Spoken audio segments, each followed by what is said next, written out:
And let me say, please, that I'm so pleased today to have such an easy passage where to speak from, as it deals with something that can never be mentioned in church, which is money. You know, although it's a quite complicated subject, let's say, I like how Jesus presents this strong and yet not dividing approach to the subject, to the matter. So let's find out why Jesus is strong and yet not dividing on this subject.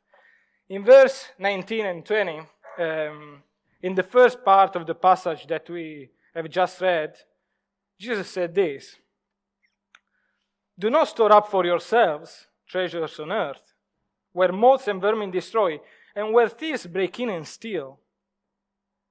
But store up for yourselves treasures in heaven, where moths and vermin do not destroy, and where thieves do not break in and steal." Someone very close to me is an interesting habit, I would say. From chocolate to clothes, he will store everything. He will store up everything. And he will put those things in his own space at home. And when you look at it, he is very pleased with that. And over the years, he stored up many, many things. All sorts of things. Or I should say, all sorts of stuff, like you say in Yorkshire. I can understand why he does it. I can understand it because that helps him to remember. Or let me put it in the other way around. Those things that he looks at, it does, well, actually help him to not forget. Probably he has some memories connected to them or some other kind of love for them. But every time that I try to throw them away, to chuck them away, the response that I always receive is, "Don't you dare to throw them away. These are memories. Can you not see?" And doesn't society do the same with us, but with money? We are consistently pushed to find our own security, our own love, or safety in finances, in what we materially have. The problem, though, is that instead of giving us insurance or assurance, these things only give us more doubts. Today's society, globally speaking, I was doing a research, is the wealthiest of history. Someone considered poor has to live on £5, almost £5 a day, or even less than that. And this is with 1/5 of the global population that lives on that kind of income. And yet, society, through social media, even songs, and sometimes even when you are on YouTube watching some advert, we're watching some videos, some adverts will come up and saying, "Do you want to make more money?" Or even there is a more subtle question that they ask you, and this question actually gives you, a massive, huge doubt, because it's a great question. Are you sure that what you have is enough? It doesn't matter if you have life savings or if you just live on a day-to-day basis. That single question, are you sure that you have enough, is enough to create a gigantic doubt and actually affect our lives. The key to understand Jesus' teaching is not to be found in money itself, but is to be found in the sense of safety that we often apply to money. I want to make clear right now in this precise moment that Jesus is not condemning money at all. He's not saying money are evil. Jesus understood the value of money, and to deny that money have no importance or that they do not control our lives can be placed somewhere between foolish and naive. And let me tell you that Jesus was neither of these. When Jesus in verse 19 affirms something like, affirms this, he says, "Do not store up for yourselves treasures on earth." It means that we should not place that security that we often attribute to the money. To not look at what we don't have and try to achieve that. because it's not that what really matters in life. Because that can be taken away in every moment, in any moment. Look how Jesus actually described the fragility of this security, how this castle is feeble. He says, moth and vermin destroy, thieves break in, and all of a sudden, all that you have put your trust in will fall, will be gone. Money cannot fix broken relationships. Money cannot make our lives longer. Money cannot buy the love of those we love. And money cannot give us back the time that we waste instead of spending it with those who deserve it. Jesus is teaching his disciples to not considering money as their safety, because money is not what adds value to your life. Money is not what makes us worthy. The Ecclesiastes, one of the richest men in the ancient world, he will say that to run after money is like chasing the wind. Can you see how Jesus' teaching actually, despite being 2,000 years old, is actually impacting our modern day of thinking? Jesus' teaching actually is worth to say that it was countercultural then, and is even more countercultural now. But see, there is some irony in this passage, I think. This irony because Jesus is saying that what actually really matters. In verse 20, we can see that he says, store up for yourself, treasures in heaven. And ironically, these things that Jesus is speaking about cannot be bought with money. So then, what are these treasures that we can store up in heaven? And how can it be possible for us to store up treasures somewhere where we are not yet? How is it that possible? To better understand these verses, I think we have to go back to what Paul was saying 2 weeks ago. Not Paul the Apostle, but actually, like you say here in Yorkshire, I would say our Paul. Paul, 2 weeks ago, he was speaking about the now and not yet. We live now with mindset on what is coming. So the idea is that, like a recent example of that can be what happened in politics this past week with the new Prime Minister here, Rishi Sunak, elected as Prime Minister. On October the 20th, Rishi Sunak was not yet the Prime Minister at that moment. According to the BBC, had at least 193 MPs backing him, against the 23 MPs backing his main opponent, Penny Mordaunt. I hope I said that right, I don't know. It was clear, actually, that he was the next Prime Minister, although he was not yet elected. And Paul, last week, was saying something similar with David. But can you see now, actually, what Jesus' point is? Jesus is setting the safety point on something that lasts forever, something that is not depending on moth and rust, something that is not subject to the time. And again, these, most of the time, if not always, are not material things, are not things that can be bought. But actually, what is even more interesting is that in this perspective, if we take Jesus' perspective, we are no longer living an horizontal life, let's say. An horizontal life which is often compromised by today's worries. But actually, we set ourselves in a higher place where we can see what's beyond those worries. We live the now, if we stand here, with the mindset of what's coming next. But now, after knowing the how this is possible, we may want to know what actually are these things that cannot be bought. Paul, not our Paul now, but Paul the Apostle, in one of his letters that he wrote while imprisoned to the Philippians, he gives this direction to the community. Philippians 4:6-9 says this: Do not be anxious about anything. Interesting. Instead, in every situation, through prayer and petition, with thanksgiving, tell your request to God. And the peace of God that surpasses all understanding will guide your hearts and mind in Christ Jesus. And here is the practical part. What are these treasures? Finally, brothers and sisters, whatever is true, whatever is worthy of respect, whatever is just, whatever is pure, whatever is lovely, whatever is commendable, if something is excellent or praiseworthy, think about these things.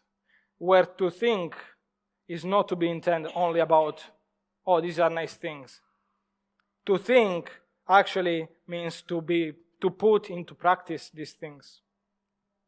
But you know what's striking of this passage that's so fantastic? Can you see how Paul actually, in the first part of this verse, is saying to the community, say, do not worry about what's going on now, but set your mind on what is pure, what is worthy of respect, honorable, just, lovely, commendable. And then Paul says something even about me. Think about what is excellent, like me, or praiseworthy. But throughout the letter as well, if you give a look to the letter to the Philippians, it's a beautiful letter in which Paul also underlines the importance of the unity of the church and the knowledge of Jesus Christ. These are the things that we should set our mind on. These are the things that we should treasure or store up. Because these are the things that cannot be corrupted by rust and vermin. These are heavenly treasures. This is what can give us true security, because these are the things that add value to our lives. You know, I'm sorry because this is such a short passage, but there is so much stuff to say, or stuff again. Jesus' words changed the perspective of his disciples on what's material, saying that what concerns our spiritual life, as we can see, the heavenly treasures, are far more important than what's going on now. But I think we should say that this passage is not like a call to live in poverty. The challenge of this passage actually is to set the right priorities in our lives. Of course, in this precise context, it's more regarding finances, regarding money. But nonetheless, this passage can embrace many other aspects of our lives. In verse 21, for example, Jesus set a critical teaching in the Bible. It is one of those verses that is always worthy to carry with us. And he says this in verse 21, going back to the Sermon on the Mount. He says, "For where your treasure is, there your heart will be also." For where your treasure is, there your heart will be also. And you know, not all of us consider what we have a treasure. You know, the person I was telling you about at the beginning, every time that I try to touch his stuff, he will say, "Don't you dare." Is there something in our lives, actually, that we cannot do without? And I want to say to you, I want to make clear that I'm not here to point any fingers to any of you. Actually, I'm not better than any of you. Because, you know, the words of Jesus are a sword that cuts right through the heart and through the behaviors of us all. These are offensive, ruthless, brutal words, which are meant to be like that. I have to analyze myself. When I was reading the passage, I had to analyze myself and I had to say, what is my treasure? What is that thing that I cannot live without? That thing that makes me feel worthy and safe when I look at it. That thing that hinders me to store up treasures in heaven. And can you see actually how the spiritual life for God and material life are not two separate things, but actually they work together. They are not separate, they are together in all the situation of our lives, no matter what we are going through. But it is now the best that is coming. In verse 22 and 23, when Jesus uses a very interesting analogy, something that I had to read through many times before to get my head around it. He says this: the eye is the lamp of the body, which is already mind-blowing. If your eyes are healthy, your whole body will be full of light. But if your eyes are unhealthy, your whole body will be full of darkness. If then the light within you is darkness, how great is that darkness? I don't know about you, but as I said before, the first time that I read this, I got stuck at the eye is the lamp of the body. But so I cannot understand exactly what Jesus was talking about, and I want to dig deeper in that. And I think that a modern way to say it, if we want to make a parallel with what Jesus was saying, can be a modern reading of this analogy. Instead of using the eye, I try to use a camera, like this camera that I have in front of me. The lens of the camera actually is the eye of the camera. If the lens is tidy, clean, well kept, the picture that the camera will take will be awesome, will be beautiful. But if the lens is dusty, is broken, or even just a wee bit dirty, a little bit dirty, the picture that it will take will be blurry. We cannot see a proper picture of that. And even more, like Jesus goes on, if then the lens that we are using is not only dirty, but actually is even covered by the lid, what kind of picture are we going to take? The only thing that we are going to see is only a black square. I don't know if this makes Jesus' analogy any easier, but the idea is that Jesus described the eye as the source through which the light, so the heavenly things, comes in. However, the lens, the eye, can be blurred by materialism and many other things that can hinder us to have a clear picture of the heavenly things. Tim Keller, in one of his sermons, he says this. He says that materialism or greed is very difficult to spot. It's not as straightforward as other things, let's say as other sins, if you want to put it like that. For example, it's not by accident that you find yourself in someone else's house taking away their stuff in a bag. Instead, it's not as straightforward that we become materialistic or how much we care about what are we treasuring on this earth. Also because very often we are moved by the right reasons to do so. We often fall in the category of cameras, to go back to the analogy, that are just a little bit dirty. And even sometimes a tiny hair on the lens of the camera can blur the whole picture. The reasons why we try to find our trust or our safety in finances are very honorable at times. We want to grant our children a better future. We want to make wonderful gifts for Christmas without having a huge impact on our finances. We stay longer at work. We deny time to rest. We are very selfless in what we do. But the beauty of this passage actually is to be found in the fact that Jesus is calling us to not give a materialistic value to people that we love, or even to what we want to achieve in life. And even more beautiful than that is the fact that we don't have to find our identity in what we have, but in who we are for God. And consequently, we will not consider people for what they have, but for who they are in the eyes of God.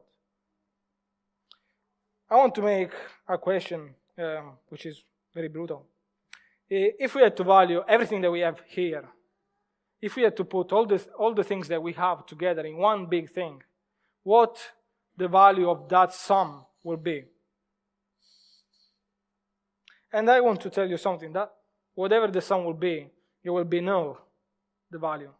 It will be null because it's nothing compared to what God has given us to win us. The Apostle Paul, again, in 1 Corinthians 6, verse 20, he reminds us that we are bought with a price, which in the context of that verse just highlights how important we are for God. And in fact, going back to the Sermon on the Mount at verse 24, Jesus says something that is straightforward and brutal. He says, you cannot serve both God and money. And we should stop and think about why we cannot do that. And the difference, I think, lies in this. And this is also why I think that Jesus' message is not dividing, but it's actually very uniting. While we have to rush, run, chase for money and financial security, God has chased us. And God has bought us a high price. Even higher than the 38.1 billion pounds that has been spent to buy Twitter. I don't know if you knew the news, but it was quite a big news this week. And the price to pay was the death of his son, Jesus Christ. Naked, pierced, nailed to the cross. Which if we imagine that scene, if we imagine this picture, if we can take the picture of Jesus in our minds now, the cross is something that, according to society, can seem a defeat. However, Jesus, who looks at the heart of the people, knowing what they have, he was willing to give himself up and pay the price. And this is why we should be willing to serve God and no money. Because God is the only one who does not consider what our bank statement is. He is the God who considers us worthy of giving His Son, His treasure up for us, for those who believe.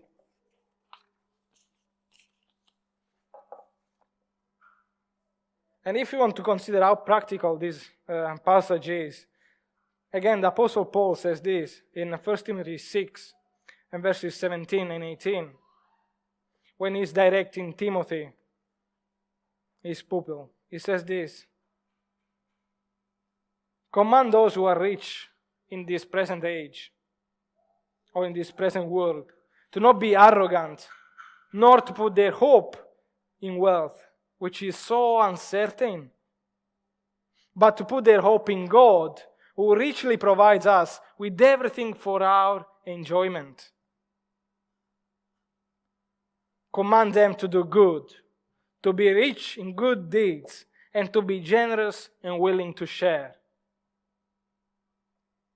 In this way, they will lay up treasure for themselves as a firm foundation for the coming age, so that they may take hold of their life, of the life that is truly life. I think this last passage is quite straightforward and very practical. And once again, the Bible is not condemning money, it's not condemning rich people. It is not creating a gap between poor people and rich people, like the society does, unfortunately. It neither tells us to be naive about money, saying that money are not valuable in our life, are not important.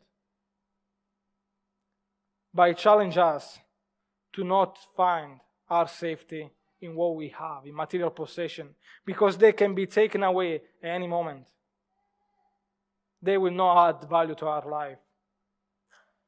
Money is important, of course, but it doesn't deserve to be chased.